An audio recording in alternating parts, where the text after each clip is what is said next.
Hello, Joanna Palmer. We are with the Managing Director of Gate 7, representing Brand USA.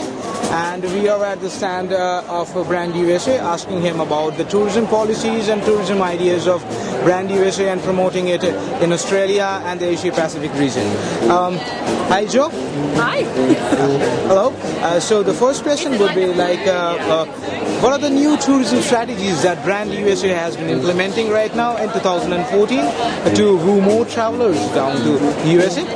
Okay, so here in the Australian office of Brand USA, we're focusing very much on themes. So the theme that we've launched for this coming period, we're going to have it go for 18 months, is live entertainment. It's all the theatre, things like Cirque du Soleil, live sport as well, the concerts, the musical attractions that the US has. So we're putting a very heavy focus on that. All of our research shows us that this is stuff that Aussies love to do when they travel to America, and so we're helping the industry to connect and pre-sell that. Okay, and 2013 is supposed to be one of the most enterprising years for the business travel industry and also for the leisure travel industry. How did Brand USA contribute to the success stories of New York and other places of USA? Well, I think the overall strategy of Brand USA is to provide an umbrella for promotional activity for the US. So for the first time really in very many years, there's the overarching theme of America, and so we're helping to grow the entire pie. Not just for the big destinations, which are of course very important, like the gateways, but also for the smaller destinations and the full diversity across the US. So I think providing that overarching strategy and pulling those players together and helping with the branding of the US as a whole, it helps everybody in the country, and that's the beauty of it. Right. MICE industry is one of the most booming sectors right now in the travel industry. Do you think USA is facing competition from the Asia Pacific region, or is USA still ruling the MICE industry? Oh, look, without a doubt, it's a global playing field now. It's a flat world we live in. So literally, I think the US is competing with everywhere within a certain flight distance for that market. There's absolutely no doubt about that. What I will say out of this region is that the US over the past couple of years has experienced much stronger conditions than they have before. We've obviously had a strong exchange rate out of Australia.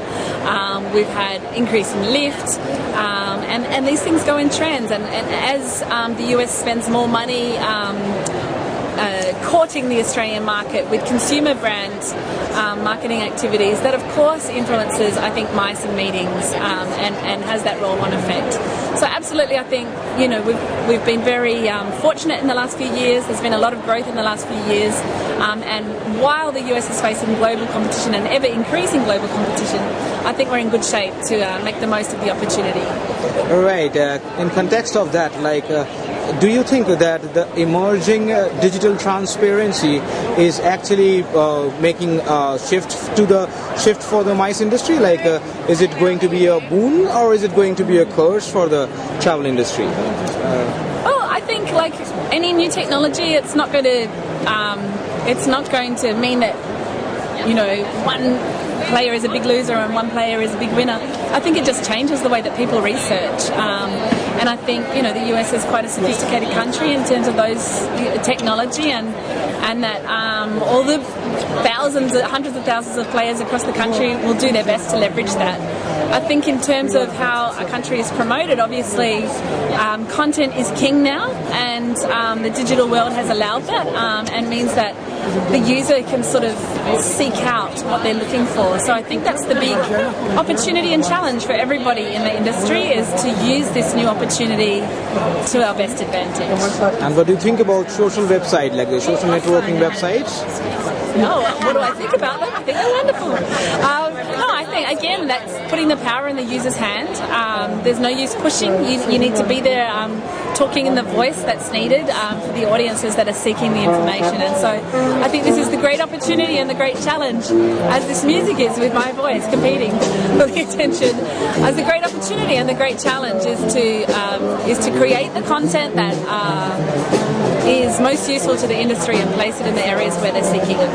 Great. To wrap it up, can you just brief me what are the plans of 2014 and the way beyond, to 2020? Do you have some particular benchmarks or particular milestones to cover up?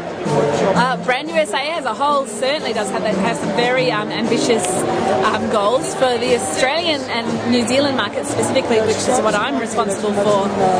Absolutely, we are looking to secure long-term partnerships with our key industry partners, a lot of training, and we have some very ambitious goals that are currently being created for a 5 to 10 year plan. Great. It was nice talking to you, and I hope the brand USA does well and it keeps doing well. I will be coming down to your stand again for the next rounds of interview. It was nice talking to you, Joanna, and thank you. Fabulous. Thank you.